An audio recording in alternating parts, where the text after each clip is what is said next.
എല്ലാവരും ആകാംക്ഷയോടെ ഉറ്റുനോക്കുന്ന അല്ലെങ്കിൽ അറിയാൻ ആഗ്രഹിക്കുന്ന കാര്യമാണ് എമ്പുരാൻ ട്രെയിലറിൽ കാണുന്ന ഡ്രാഗൺ ക്യാരക്ടർ ആരാണെന്ന്.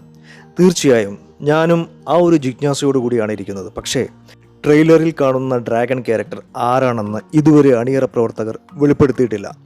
എന്നാൽ ട്രെയിലറിൽ ചുവന്ന ഡ്രാഗൺ ചിഹ്നമുള്ള വസ്ത്രം ധരിച്ച ഒരാളെ കാണിക്കുന്നുണ്ട്.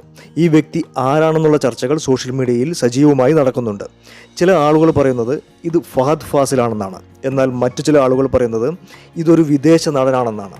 Fast and furious, die another day തുടങ്ങിയ സിനിമയിൽ അഭിനയിച്ചിട്ടുള്ള റിക് യൂണാണ് ഇത് എന്നാണ് ഒരു കൂട്ടർ പറയുന്നത്.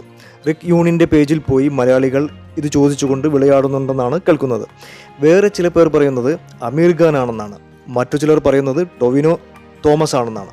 എന്തായാലും സോഷ്യൽ മീഡിയയിൽ ചൂടൻ ചർച്ച നടന്നുകൊണ്ടിരിക്കുകയാണ്. എങ്കിലും ഈ ക്യാരക്ടറിനെ കുറിച്ച് കൂടുതൽ വിവരങ്ങൾ ഇതുവരെ ലഭ്യമല്ല. ഫഹദ് ഫാസിൽ ഈ ചിത്രത്തിൽ ഇല്ല എന്നാണ് പൃഥ്വിരാജ് തന്നെ പറഞ്ഞിട്ടുള്ളത്. എനിവേ, നിരവധി ചർച്ചകൾ നടന്നുകൊണ്ടിരിക്കുന്നു. സിനിമയുടെ കഥയെക്കുറിച്ചും കഥാപാത്രങ്ങളെക്കുറിച്ചും പലതരത്തിലുള്ള ഊഹാപോഹങ്ങൾ പ്രചരിക്കുന്നുണ്ട്. എന്നാൽ സിനിമയുടെ അണിയറ പ്രവർത്തകർ ഇതുവരെ ഔദ്യോഗികമായി ഒന്നും തന്നെ ഇതുവരെ വെളിപ്പെടുത്തിയിട്ടില്ല.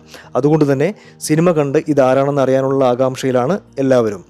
എമ്പുരാൻ ഒരു മാസീവ് സക്സസ് ആകുമെന്നത് ഉറപ്പാണ്. Stay tuned. കൂടുതൽ അപ്ഡേറ്റ്സിനായി ചാനൽ സബ്സ്ക്രൈബ് ചെയ്യൂ and stay tune for more videos. Thank you.